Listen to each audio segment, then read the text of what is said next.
Invested Agents presents Real Estate Action Live. Yes. We're going to do something different. Multiple guests answering a single question.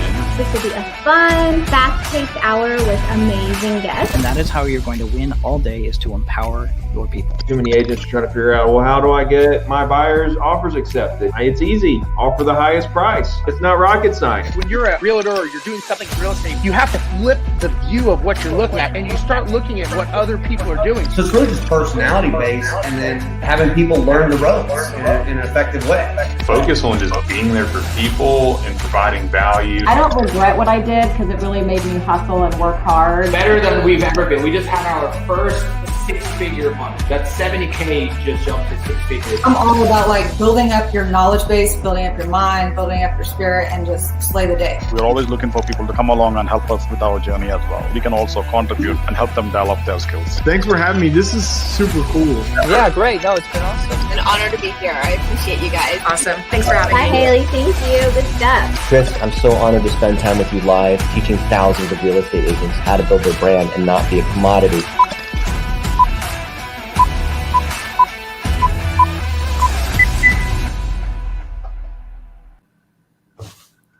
All right, welcome to another episode of Invested Agents Presents Real Estate Hacking Live. I'm your co-host, or I'm your host.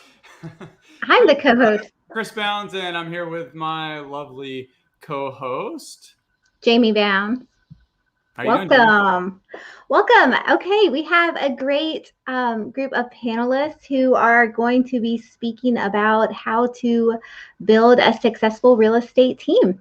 We will. Great lineup today. I'm yes. Pretty excited about it. And a couple of them I know personally, and a couple others that I was on some panels and got to know through other avenues. So looking forward to this. Who's our first guest? All right. First, we have Pat Hayes. So you can bring him on up. Okay. Hey, Pat. What's going on, guys? Thanks for having me. How are you guys doing? Good. Thanks for joining us. Absolutely. Okay. Let me just give you our audience a background of you. So this is Pat Hayes. Pat is a serial entrepreneur and real estate team leader of the Pat Hayes Group in San Antonio, Texas. He also has a revenue share team of over 4,000 agents that sells more than 1,200 houses a month. So that is awesome. So welcome. Thanks for joining us. How you doing, Pat? Yeah, I'm doing great. Whoops, sorry, wrong person. Wrong guest. Man, 1,200 houses a month. We'll get to that because I know that's probably got a lot of people's heads spinning. Like, how in the world is that possible? But right. You started out in real estate. Really, it was like every other agent. You're out there just hustling it. But the topic of today is how to grow a successful real estate team. So you went from the individual agent to a team leader. How did that happen?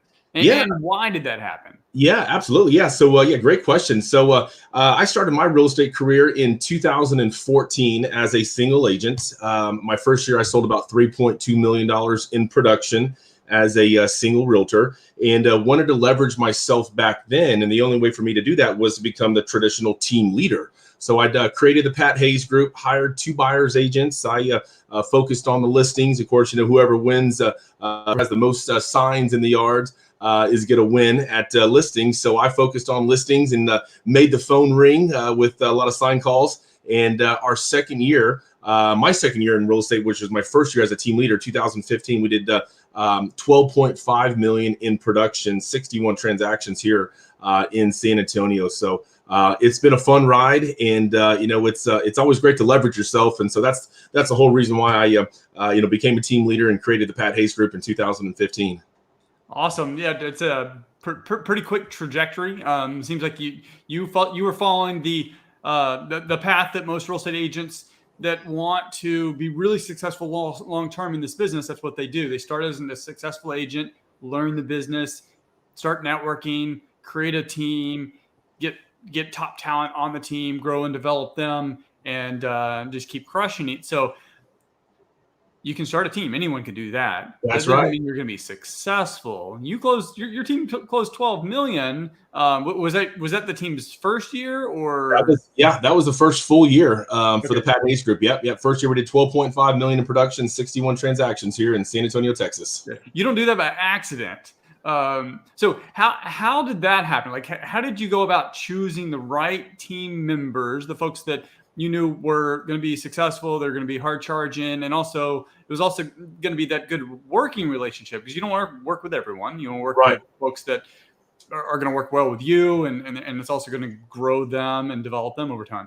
That's right. Yeah. I was looking for, hungry agents. I was looking for agents that were just starting out as well too. They didn't have any bad habits, and I could kind of groom them and teach them and guide them and coach them, for what I wanted.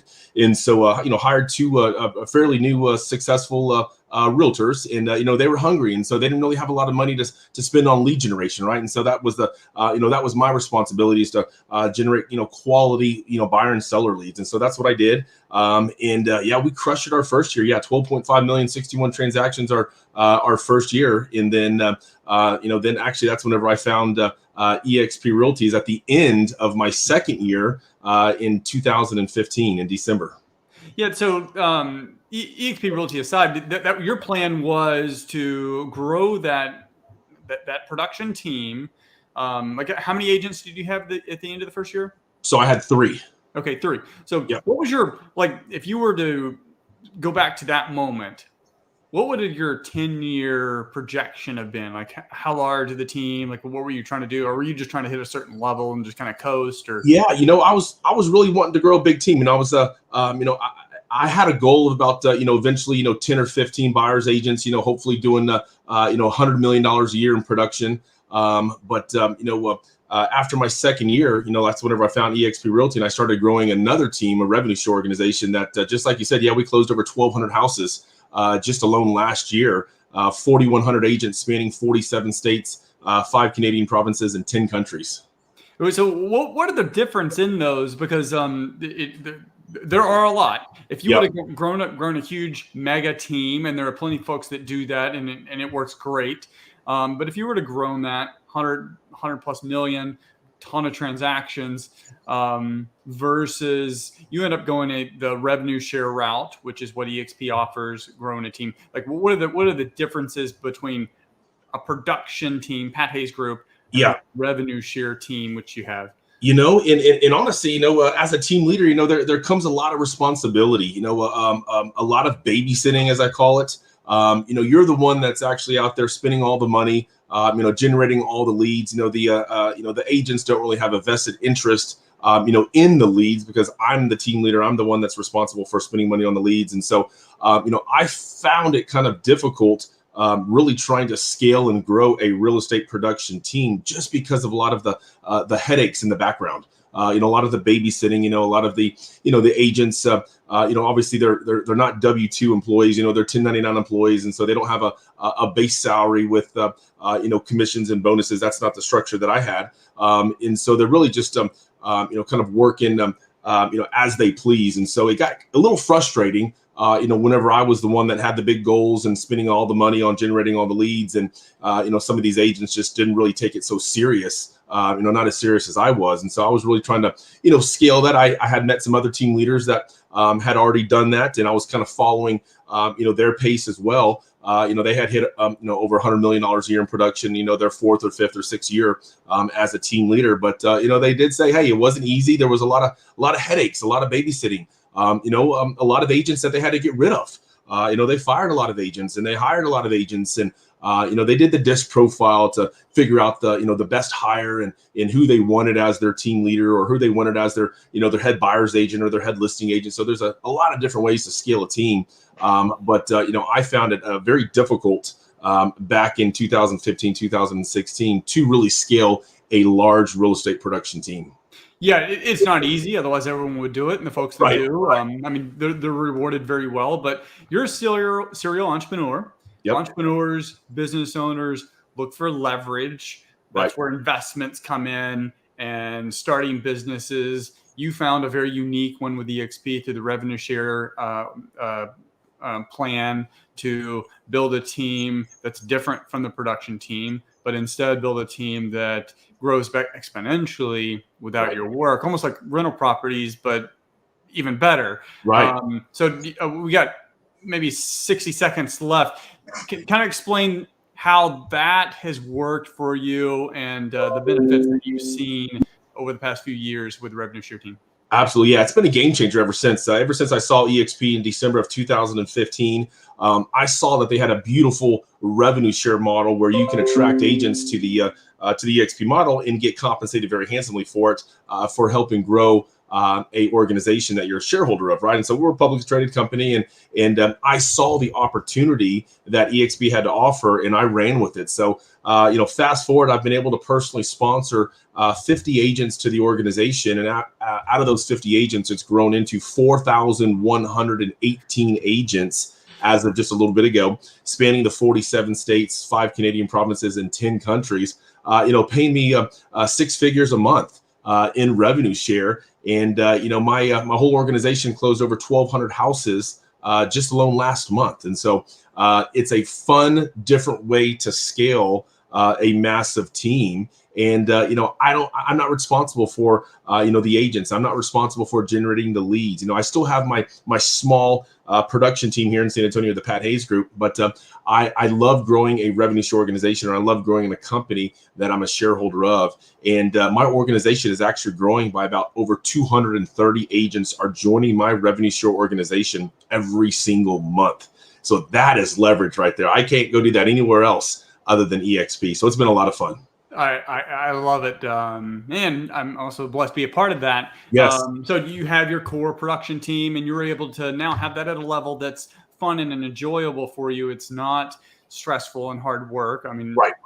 Things happen, but for the most part, you're selling houses when and how you want to. That's and right. You're just pouring into thousands and thousands of agents to help them grow their business and ultimately achieve the success that you have with your revenue share team. So that's right.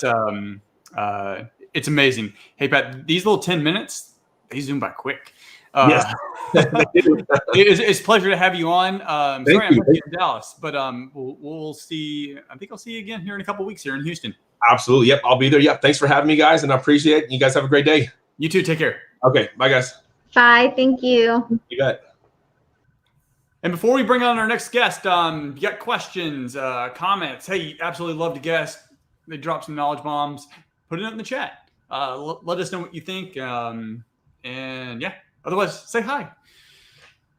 Okay, next we have Randy. How you doing, Randy? I'm doing great. How are you, Chris? Nice to meet you. You too. You too. Thank you so much for joining us this morning. Okay, a little bit about Randy. Randy started his real estate career in 2007 after 30 years of working on Wall Street.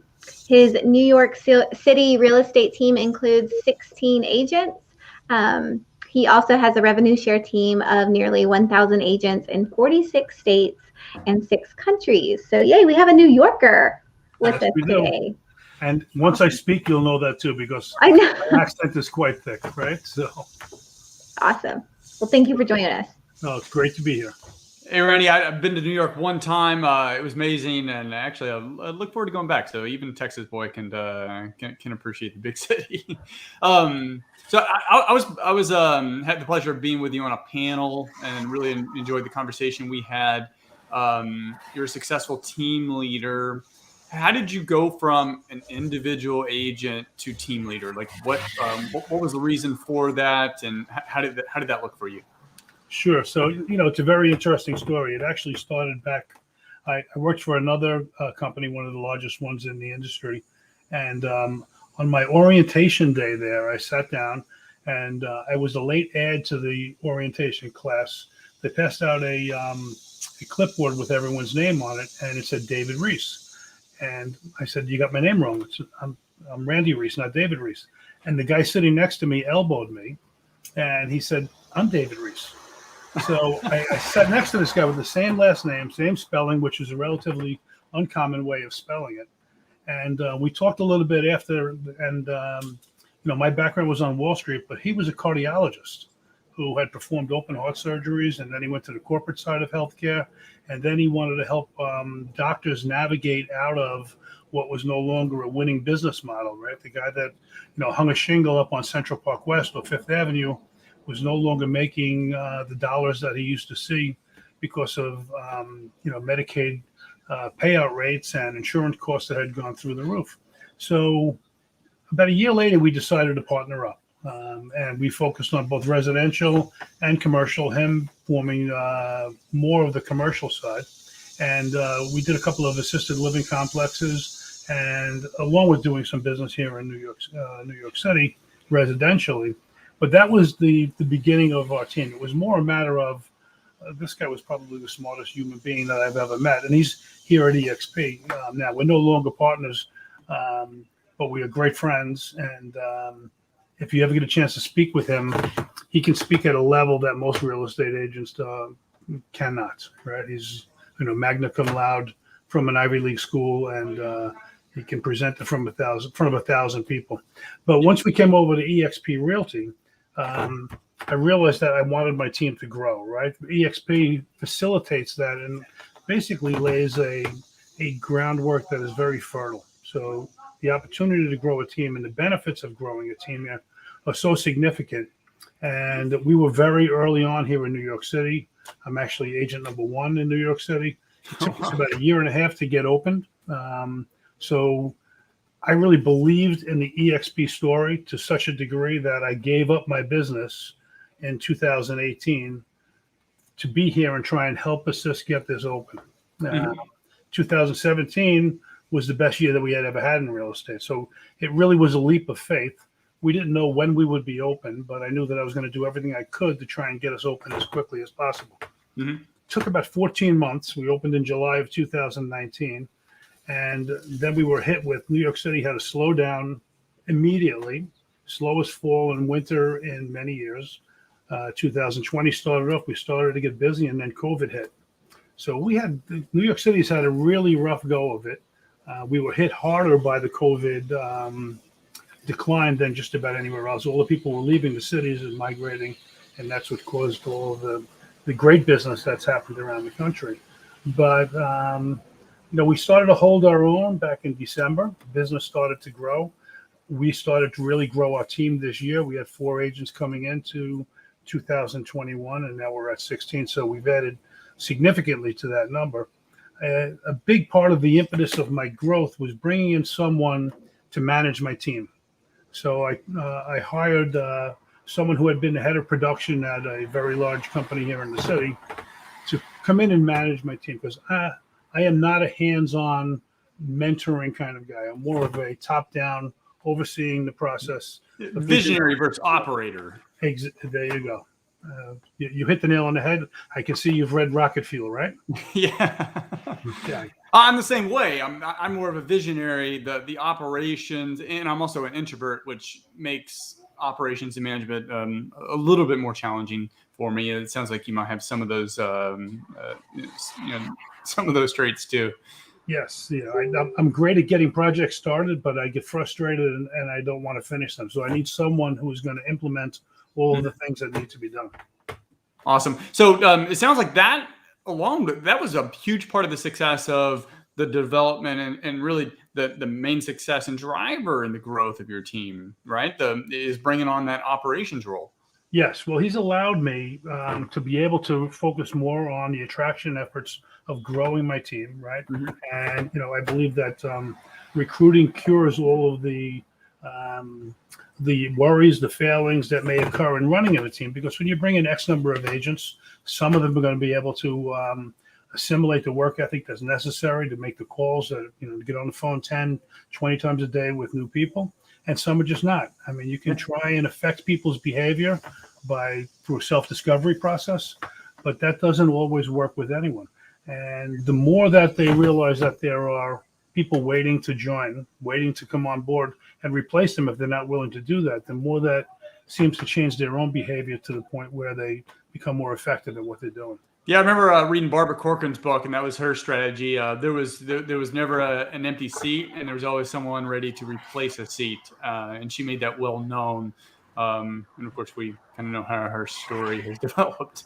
So for agents who are looking to go from individual agent to a team leader, any advice on how to make that transition and how they should go about finding the first couple of team members that they're really going to start that foundation? Sure. So, I believe I'm going to take a little step back. I believe that every new agent should join a team, right? Because I think that the learning curve gets shortened so much by being on the team. And I didn't join a team when I first came to real estate. I had a sizable database of people from Wall Street, and a team leader approached me and asked me to join his team, but he wanted me to split 50-50 on not just the deals that he provided, but on the ones that I brought to the table as well. And I said, I've known these people for 30 years. It didn't sit right with me to give up half of the dollars that I saw potentially coming in from those potential leads. But the fact of the matter is the amount of business I did in the first 2 years was inconsequential to some degree because we were in the middle of the financial crisis in 2008 and 2009. But truthfully, I went on my own and I had to recreate the wheel for everything that I had to learn. And if I had gone on his team for a year and just learned the process of not just real estate, but building a team, then that everything would have been so much smoother, and the timeline would have shrank significantly. So I think that first thing, get on a team and understand what's going on. Think about the back end if you want to grow a team also. Think about what and why the team leader is doing the things that he's doing, as opposed to just creating more sales, right? It's more. Yeah, it's like building a house, and I guess in the final 20 seconds, it's like building a house. You can go out and do it yourself, or maybe you should work on a construction crew to figure out how to build the house. I totally agree, especially for me personally on the investing side. Had I gone out and actually either joined a mastermind early on or partnered with or worked with a local real estate investor that was just crushing it, the timeline would have been much shorter. So ultimately, you pay for it in your experience or learning from other people's experience. And your suggestion, I agree with it. Go with other people's experience, shorten that timeline. And after a year, 2 years, or whatever, go off on your own, and you'll be able to take that experience and just run with it. So thank you so much, Randy. It's been a pleasure having you. Look forward to connecting with you again soon. And I appreciate being here. Partner. Sounds like a good guy to know. I appreciate being here. Thank you both very much. Take care. Thank you. All right. Awesome stuff. Okay, next we have Danny Garcia. So let's bring him up. Hi, Danny. How's it going? What's going on? How are you? Good. How's everything? Good. Thanks for joining us. Yep. Okay, just a little bit about Danny. Danny is a 24-year real estate veteran and owner of Live, Texas. He started in construction, moved to banking and finance, and then got his real estate license in 2005. Danny is also a real estate investor. Hopefully I pronounced that right. Is it Live or Live? Okay. How's it going, okay, guys? well, welcome. Good. Hey, I love that. I love that team name too.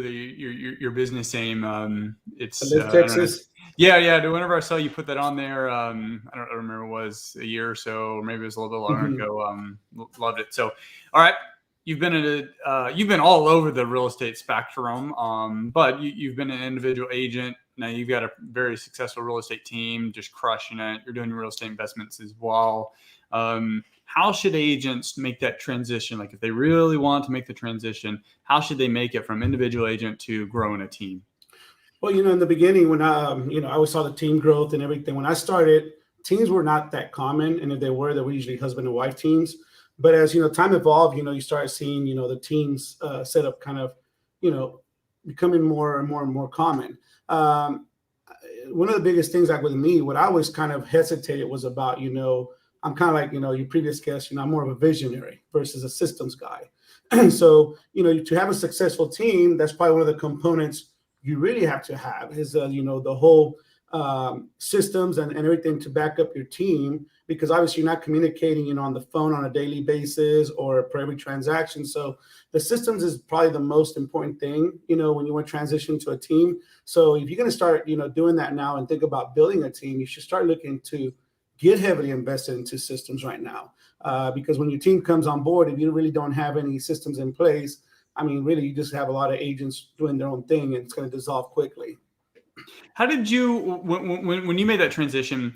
So there's a couple different ways you can go, and it probably evolves over time, but you can either immediately move into the manager role and start pouring leads into your agents, or you can start the team, invest in more leads while still working your own individual personal business. I'd imagine most team leaders start out with a ladder, but how did that work for you?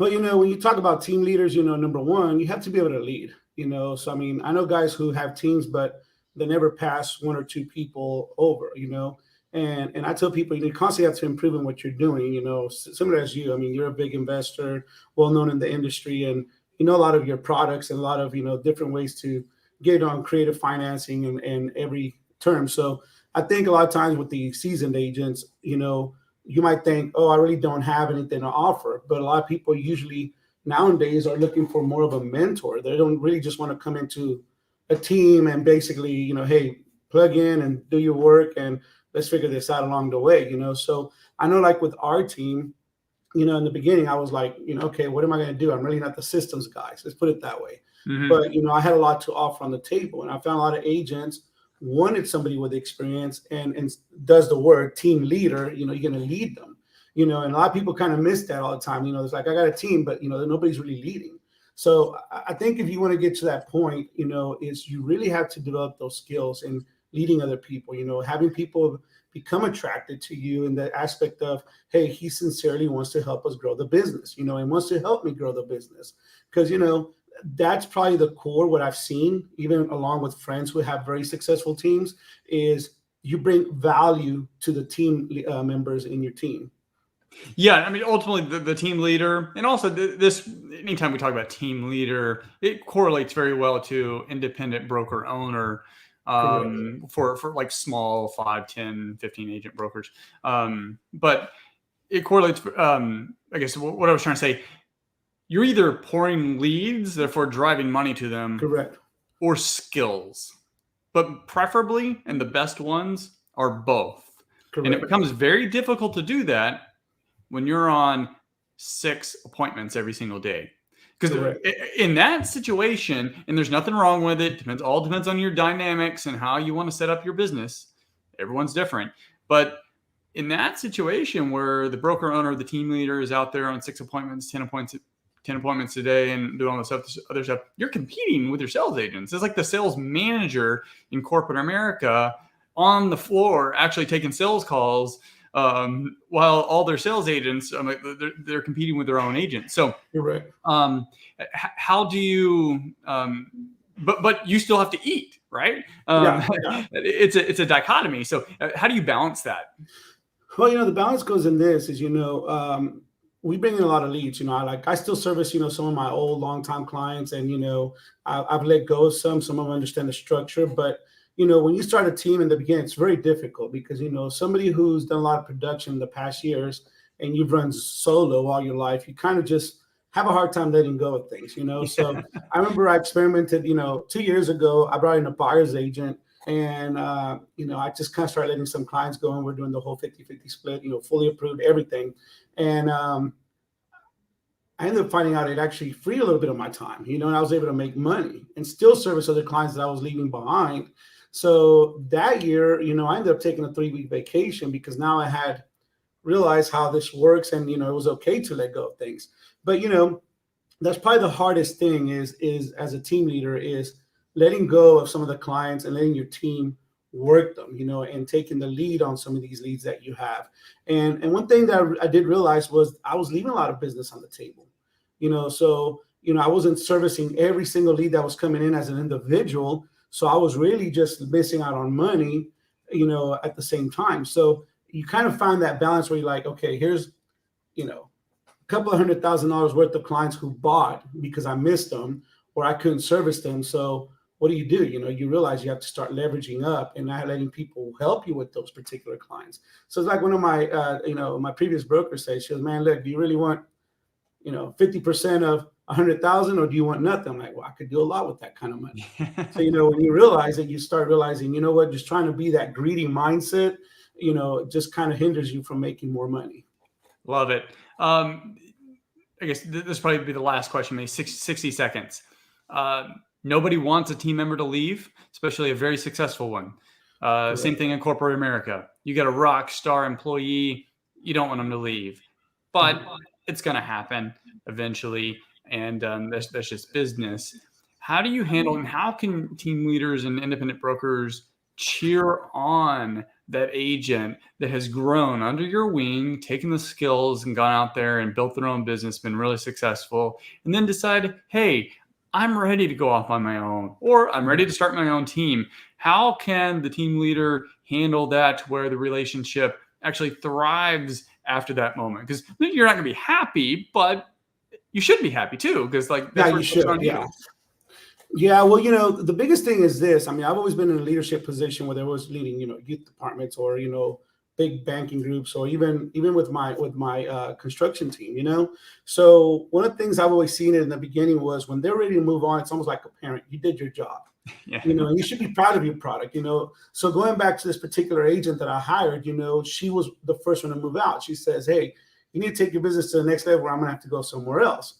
So, she challenged me, and I'm where I'm at now because of that challenge, and she moved on, and now she's a big agent, and everywhere I go, she's always introducing me as her mentor, the reason I'm in this business, or vice versa. So, it kind of hurt in the beginning, she said, hey, let's pull out of this brokerage and start your own team, what I have now.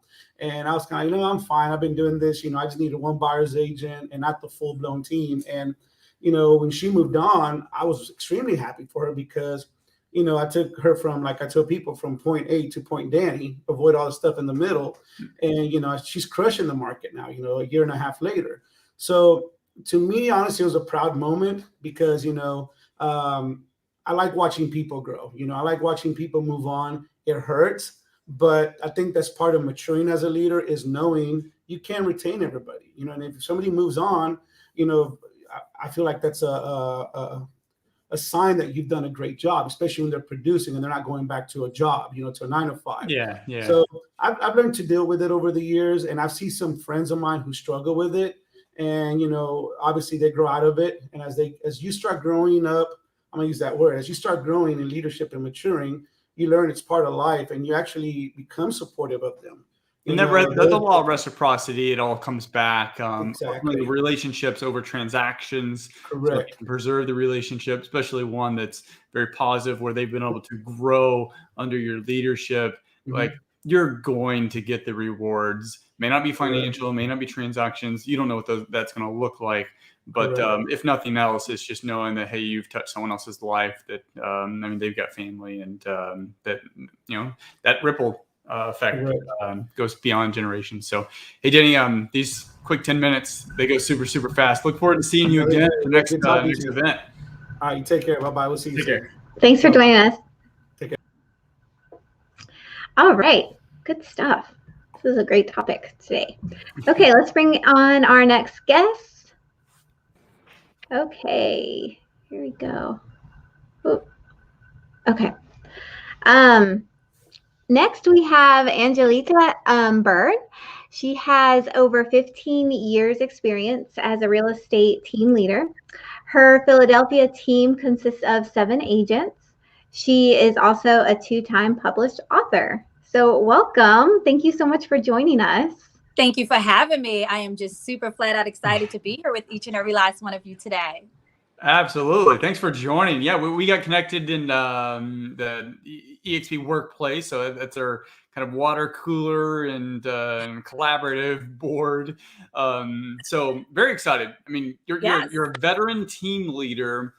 Can you take yourself back in the day? You're probably just very fresh, very green agent, but decided you've got the success under the board. You understand the game. You want to be a team leader.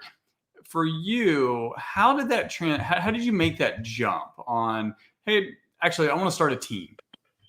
Okay, well, that's a great question. I'd love to answer that and share a little bit about my story, which is so interesting. So 2006, I made a decision. I walked into a real estate office and said, hey, I want to be a realtor. And so when I walked in, I met with my broker who was there, and he said, come on in. And he took me under his wing and pretty much taught me everything that I know today here in real estate, which was great because it was old school. It was that girl who was knocking on doors, just doing all this stuff, just to kind of make sure everybody know I was the community real estate professional. There's no Instagram Live then. Yes. No, we didn't have any of this great stuff that everybody is able to use, right? So either way, I went on to become a Rookie of the Year, Top Producer of the Year in that real estate company. And I'm just still to this day thankful and grateful for that opportunity and my broker at the time. And now here we are. Let's fast forward. Being in the industry for 15 years now, and now just coming here to EXP, my God, I've never seen anything like it in my life throughout these years. And I just love everything about it. Now, when we talk about building teams, this is actually, I'm the underdog that's on this podcast today, which I absolutely love, to be honest with you.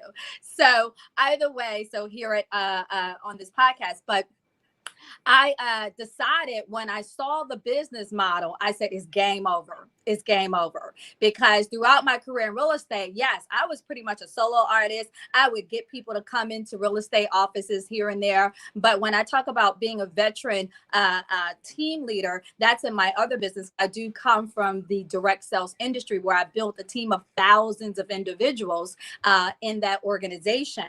But when, again, I saw the EXP model, I said, wow, did they just combine both my worlds together? Where now I can literally go out here and share, because I believe sharing is caring. I know a lot of real estate professionals who I've done a lot of transactions with who would love to be able to see this business model. And here in Philadelphia, we're not that large. So I saw that opportunity too, where, wow, I could be one of those game changers here in the Philadelphia market to share with everyone what EXP had to offer. So I did just that with my amazing mentors here. Don Hobbs and Alice Gaddy, big shout out to them.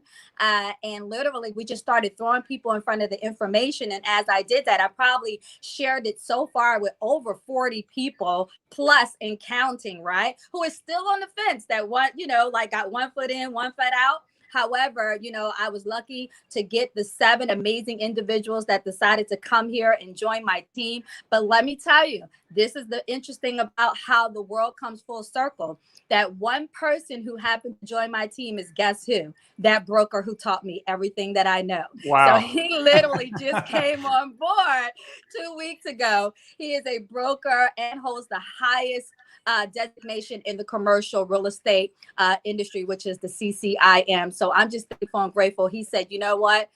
You were my top producer. I love what this business model has to offer. I'm on board. So this is where we are today.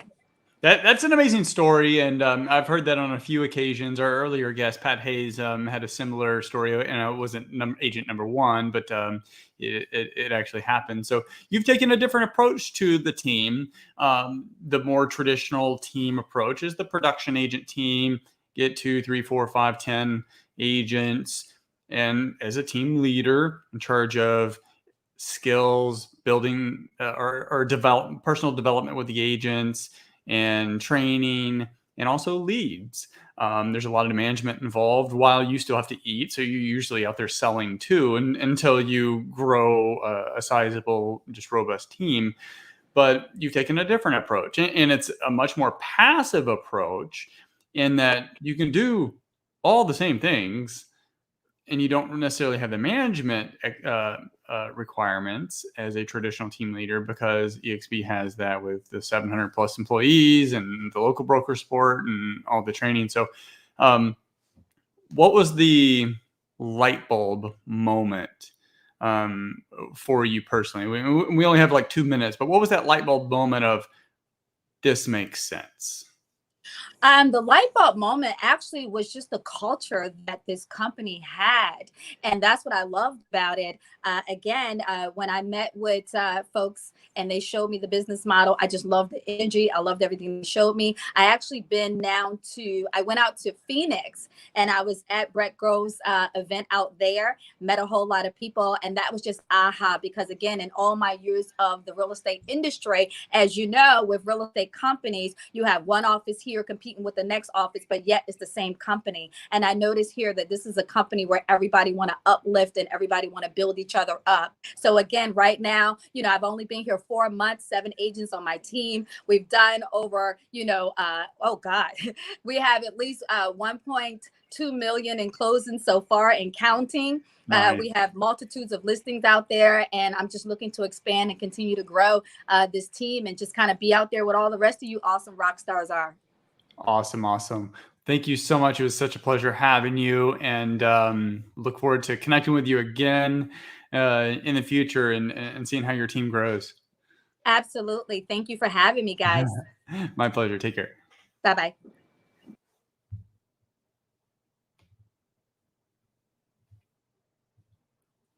All right. Hey, Jamie, you're muted.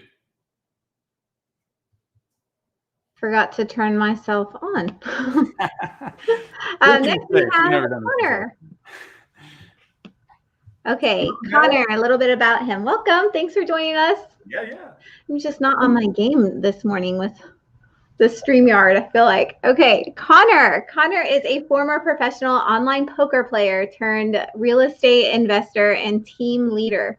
He is a social media expert and owner of the Investor Army YouTube channel, which has 39,000 followers and over 2 million views. So if you're on YouTube right now, go ahead and subscribe to his channel.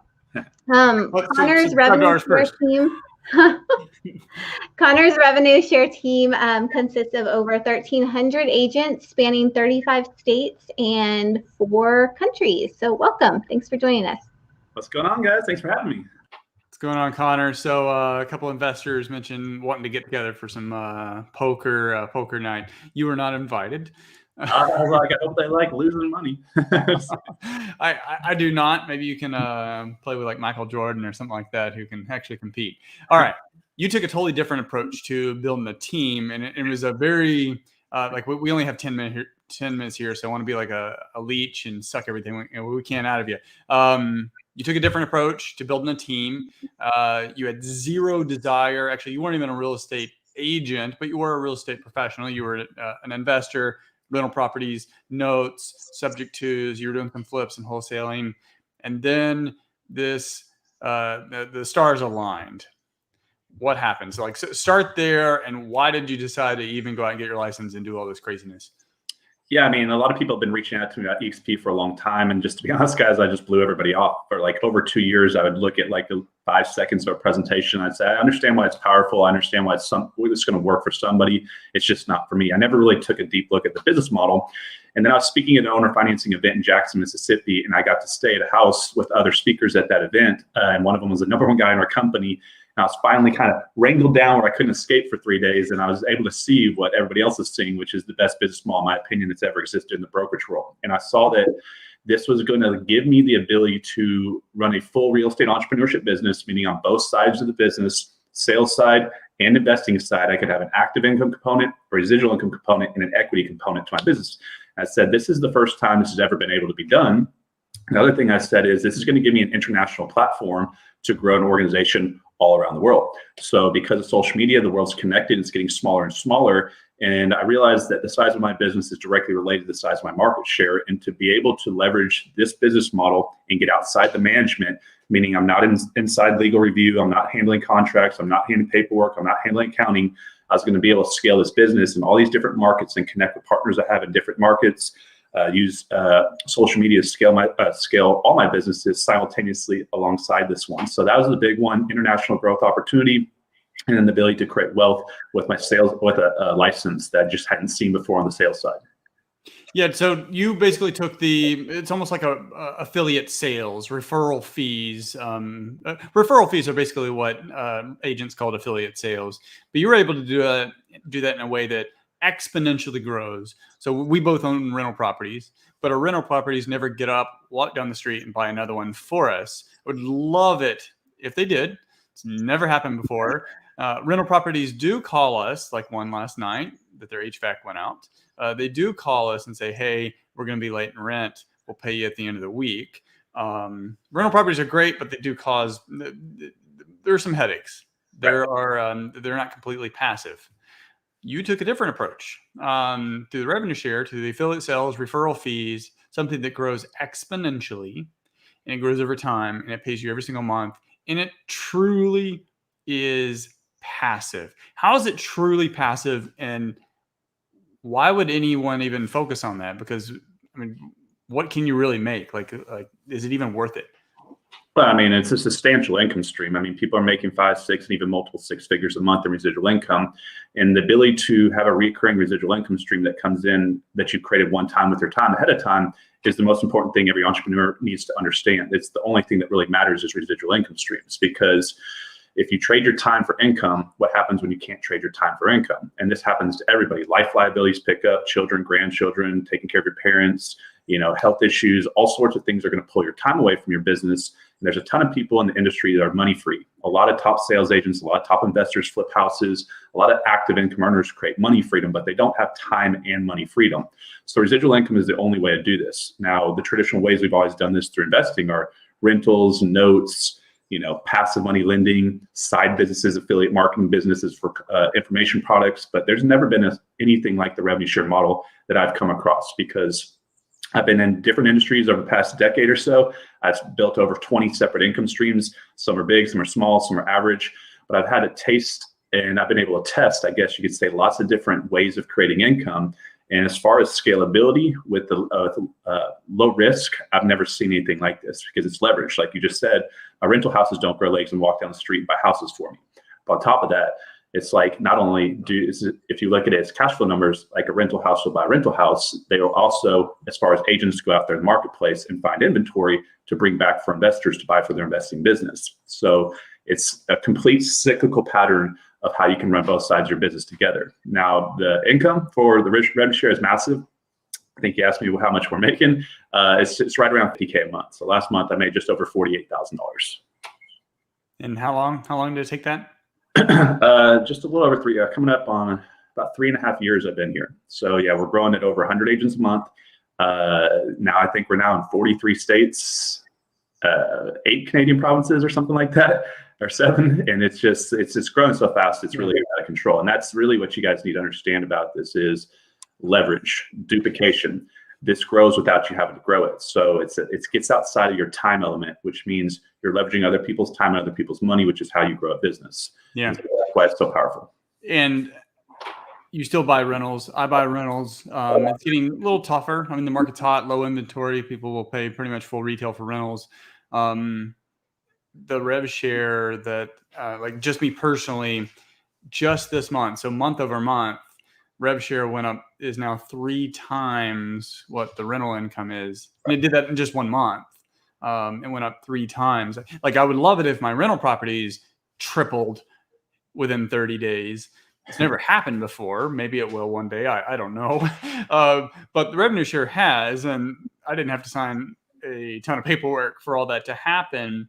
But more importantly than that, actually, it's developed some amazing relationships. So like us, like, hey, like I can now, like you're a social media expert. You've been able to pour into our business, and even some of the colleagues that we work with, helping us build like channels like this, like the Invested Agents YouTube channel, how to do social media marketing, video marketing, and then partners like Matt Gardner in Destin, Florida, someone of which from outside of this dynamic, we'd really never have any reason to overly collaborate. I mean, we'd be friends, acquaintances, bump into each other, but outside of this, like there would be no reason for that. But instead, we can actually actively collaborate. So much so that he's actually recruited agents that live in my hometown that I've actually hired, and we've worked on numerous occasions. So tell us about that collaboration, just from the duplication and exponential growth. how that's turned into real people and real communities that you've actually collaborated to help your core business. Yeah, I mean, we'll look at a couple different ways. So investing versus sales, obviously as an investor, people always wanted to reach out to me and, wanted me to mentor them and shadow me. But if you think about what an investor does, it's kind of a personal business. I don't need to bring people on to help me buy rental properties. I can buy my own rental properties, right? So here, this is a duplication business. So this is taking your competitors and turning them into your partners, essentially. So there's a big difference between the investing world and this and what we're doing on this side of the business, where people have access to top entrepreneurs to get information from them, to get training and consulting and mentorship from them. And the way we're set up, we do it for free for our partners. Now, if you look at inside the industry on the sales side, differences between the traditional franchising model versus what we're doing over here is at a franchising model, if you think about it, this is a market center model. Inside of a market center, not everybody's partners, not everybody's working together, right? It's actually kind of a dangerous place to go to run silos. a They have silos. Yeah, I mean, it's like, so unless your direct team leader is benefiting financially above you, not only will they not help you, they're incentivized to mislead you because they're in your local market competing against you. So they're not just going to not give you information, they're going to steer you in the wrong direction. So it's a complete difference where here at EXP, you see different teams that override each other, different agents in different organizations, still doing the same events together, still mastermind together, and they're all trying to help each other. And I think that has a big part to do with the fact that we're publicly traded and we're all on one dream together, I guess you could say.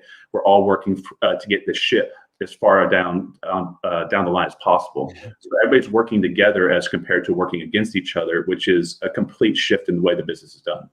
You mentioned publicly traded. EXP is publicly traded on NASDAQ, but there's also tremendous value and incentives for agents to earn stock and get awarded stock. One of that is through the revenue share program. We have 30 seconds left.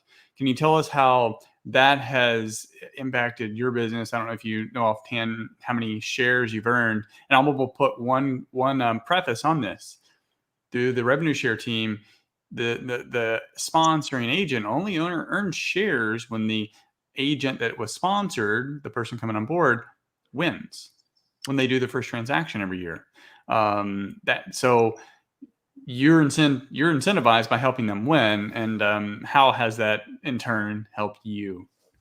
Yeah, I mean, the stock awards just for the ones I'm given has been great. It's substantial. It's definitely a very solid six-figure number. And that just comes all from pretty much the majority of that came from just sponsoring agents and helping the company grow. Now, the big thing that I see the stock awards help me as a team leader and someone that grows a large organization is the ability to attract talented people to the company through the ICON program and the Agent Equity program. And also even more so importantly, retention, right? So most brokers struggle with attrition. We're in a very attrition-based business. It's absolutely vicious in our industry. So if you don't have something to keep and retain talent within your organization, you're going to have agents coming in and leaving like a revolving door, bounce around like ping pong balls. So the ability to have wealth creation opportunity here at the company and build up these equity awards throughout your career, agents are building these 5, 6, and some even 7 or multiple 7-figure stock portfolios. As you can imagine what that does for retention. So I use these stock awards, obviously the way they're supposed to, for my own personal portal or my own personal awards that I grow, but I've had probably more of a benefit by using them to attract talented people to the company, ICON agents, and then helping these families create wealth as well. So everybody's winning. So it helps you benefit yourself, building an extra income stream, helps you attract talented people to the company, retain talented people to the company, and help your partners change their lives. So it's a really powerful system they created for us. Very grateful that they did. And I wish more people would kind of turn over here and look a little bit closer, because I think a lot of people are still sleeping on how powerful the business model is here at EXP and what it can actually do for them long-term in their career. Yeah. I mean, I really think the equity program is one of the most undervalued value props for those successful agents. So, hey, Connor, it's a pleasure. Glad to be partners with you, and look forward to chatting with you again soon. All right, guys, thanks for letting me come on here, and appreciate all you guys do for us, and looking forward to seeing you guys in person here soon. Yeah, see you soon. Yep. Okay, last but not least, we have Chris Snow. How's it going, guys? Good to see you. You too. Thanks so much for joining us today.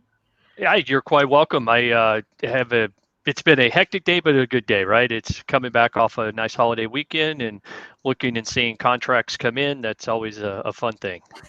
Oh, yeah. Awesome. Okay, well, let me just introduce you a little bit about Chris or Christopher. Do you Chris, go by that's Chris? fine. Yeah. Okay. Chris is a two-time Icon agent and team leader in St. Augustine, Florida. His real estate team has sold over 1,000 houses and currently averages about 180 homes sold per year. So that is awesome. Thanks for joining us, and go ahead and take it away. Thanks, Chris. I know you had a hard cutoff. I want to make sure. Do you still have that, or? Yeah, I'm good till about 1:10, so I've got a little bit of time here. Okay. Oh yeah, we won't go that long. Okay. Yep. So we had the pleasure of being on some panels together, and really enjoyed that. If you can skip back to when you were a successful just regular agent, right? Individual agent out there in the market, you decided, hey, it's time to start a team. What made you go that route as opposed to just staying like a solo agent and doing referral partners? Absolutely. Yeah. So leveraging time, right? So it's not that I don't like customers. It's just the more that you work with them and you do it over and over and over again, you kind of lose I don't want to say the passion, but the excitement goes away. And I always wanted my customers to get the best of me. And so sometimes the best of me was not necessarily me being there. And so, finding a referral partner to start with, and then saying, you know what, I can do this at scale. And lead generation was something that I always knew how to do. And so I could generate a whole bunch of leads, and then I just work the ones that I could work myself, and kind of let the ones go by the wayside that, I couldn't get to. Yeah, and part of it, and let me know your thoughts here. It just popped in my head. Part of it is responsibility, I think, or obligation to the industry. So you've developed a vast amount of education. There's always new agents coming in. They're coming in whether you like it or not. Right. And the successful ones will figure it out whether you like it or not. Why not just get in the way of that? You be the one that pours into them, kind of like Danny Garcia said earlier. You can pour your skill, your experience into them, and then that way, whenever they go off on their own and they're a rock star, like you get that like value, like almost like a father or a parent, knowing that you impacted their life. Did any of that come into play, or did you think of that along the way? Some, yeah, because I like seeing people make money, and it's fun because I've done well in my career. I did well in my career before real estate. My background was in medical sales, so I've always been in a position that, paid very good. And then when I looked at real estate, going, oh my goodness, people have the opportunity in the state of Florida, 63-hour course that you don't have to leave your home for, that you can get, in your pajamas. And all of a sudden you've got a license to go out. And if you've got the right hustle and you've got the right skill and you've got, the willingness to take a risk, you can make a whole bunch of money. And I like the idea that it doesn't matter what your background is. There were so many barriers at the entry to getting a quote unquote prime medical sales job, that getting a real estate license was super simple. And it's like, man, I like that people have the opportunity and they're not having someone else telling them that they're not worthy enough to make that kind of income. Yeah, basically the real estate license keeps you out of jail, but it doesn't teach you the business. That's where you're going to learn it from a mentor, you're going to get a coach, or you're going to join a team. So how did you go about finding maybe their previous relationships, or how'd you go about selecting the first few team members? Yeah, so when I first started building my team, I was over at Remax, and so there were plenty of agents that had gotten their license, parked it with Remax, they're paying their $1,200 a month and struggling and about to get out of the business. And it's like, look, guys, if all you're needing are opportunities and you need leads, I'll show you how to convert the leads. I'll generate them. I'll show you how to convert them. And they already kind of knew how to open doors and work MLS and that type of stuff. So it wasn't like a brand new agent coming in, but they didn't have a lot of sales skills. And that was the one thing that really surprised me with this industry, is that there are so many people that don't do the things necessary and understand how difficult what we do is. And there are enough people out there that kind of bump into transactions and think that, hey, I sell 5 or 6 houses a year and, I'm a successful salesperson. It's like, well, No, I mean, sell 10, sell 20, sell 30, and be able to provide the service and support and the expertise that you really can do a great job for your customers. Yeah, and I tell agents this all the time. You get your license, you are now a business owner. You just happen to be all jobs in your business. That's good and bad. You can do whatever you want, but you have to do everything, which includes sales, marketing, conversion, accounting, bookkeeping, transaction management, customer support. And then there's timelines and deadlines, and you get your CRM and all this stuff that the agent has to do. Thankfully, starting out, it's not much. But once you get a few transactions, because you usually don't have systems in place yet, that becomes a mountain. And a lot of people don't like that. They want to do one thing. They want to talk to people. Yeah. They love houses and they want to talk to people. So joining a team for those agents, you will take a split, but you don't have all those other jobs and headaches probably you don't like anyway. You can learn, develop, and then you can focus on what you like. Exactly. Yeah, and we've got people that have been on our team, 3, 4, 5 years, and my whole goal is to kind of grow them up. That if they want to step out and do this on their own, hey, I'll show you and help you put the tools in the systems. And they're like, I don't want to have any part of that. I like operating in my lane, and that's okay. There's no right or wrong answer to it. It's just before the EXP business model, it was always a scary proposition to raise that person up to be able to do exactly what I do, because if they did it and they did it well, now all of a sudden there's no place for them in our organization. They would step away, either leave the brokerage, leave our team, and all that training, everything's not only gone, all the trailing income is now gone. And now all of a sudden they're competing with me for the same types of stuff that I've been, showing them how to do. So yeah, that's the dichotomy. Yeah. So Danny and I talked about this earlier. You grow and develop them. Then at some point, a lot of them are going to want to go off on their own, either individual or maybe start their own team or whatever. And it can be tough. I always say, hey, just value relationships over transactions. Things will work out over time. Like, always do that. But as far as the financial relationship, which is real, that is a real money and real revenue that you're losing, and a client base that you're losing, that's real. But really, with any other brokerage, that's gone forever. But since you brought up EXP, that's not true. The financial relationship from a core team, now the splits and all that may be gone, but the revenue share relationship, that lasts in perpetuity, as long as they stay with EXP. Exactly. And it's funny because, we always will go back and kind of monitor the agents who transitioned off our team before we came to EXP, transitioned off our team and went to other brokerages, and their success is never duplicated. And the amount of income that they make is less than what they were making on the lower team splits.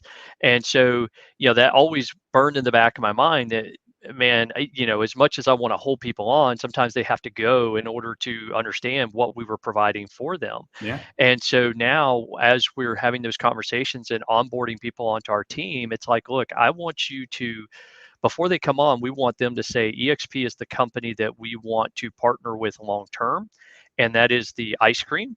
And then we just happen to be the whipped cream and the sprinkles on top, that they get to come to our team. They could still participate in all the stuff that EXP is doing, but they get to grow and learn and operate under our banner until there's a point in time where they decide that, hey, I'm ready to go do this on my own, or I want to go grow my own team. Yeah, I want to draw one comparison, and we'll close it with this, because I think this is huge for team leaders. I drive this into team leaders all the time. So if you can go back to your other brokerage, you mentioned it's Remax. It doesn't really matter what brokerage.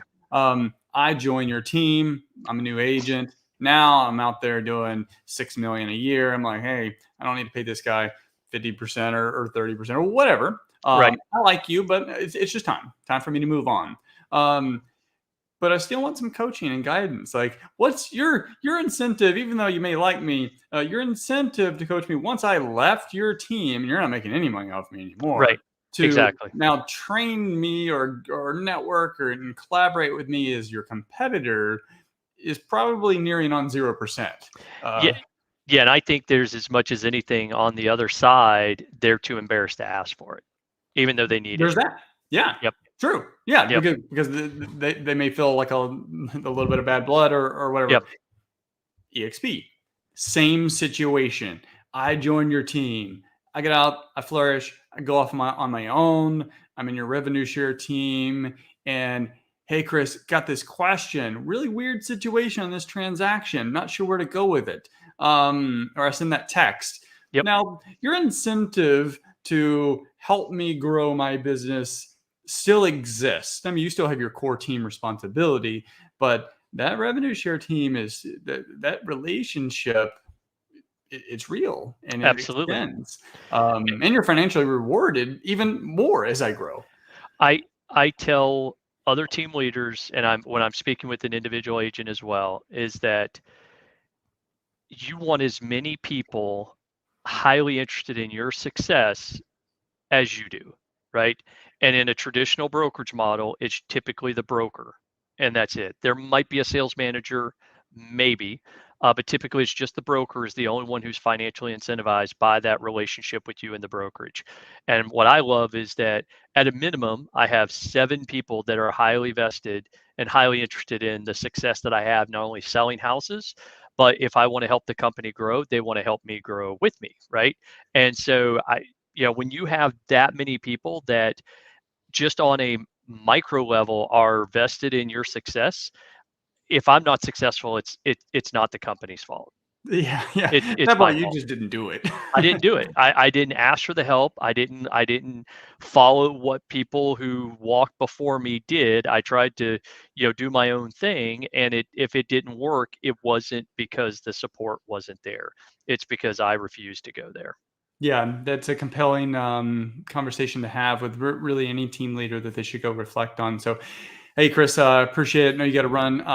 It was a pleasure having you on. Look forward to talking with you again soon. Absolutely. God bless, guys. See you. God bless. Thank you so much for joining us. See you. Bye-bye.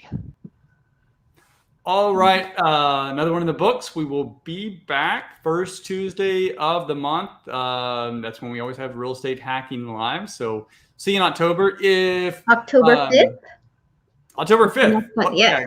Glad you had that handy. Not sure the topic yet, but just stay tuned. If you go to investagents.com, you can, or actually investagents.com/RE hacking. You can get on the reminder list to make sure that you get an email notification when we have our next event. But also, we'll keep you in tune with other events that we do, both training, videos. Be sure to subscribe to us on YouTube and follow us on Facebook and Instagram. Any final words, Jamie? Yeah, if there's any other topics you want us to address with top real estate leaders of the industry, just comment below and let us know. Hopefully you took something on how to build a successful team. Absolutely. And we got San Antonio Realtor from YouTube saying, thanks for the great interviews. Appreciate it. Glad you liked it. And Delissa said, go Angie. And then, first in New York. So, all right. Thank you all. Appreciate you from watching, and we'll see you again soon. Bye.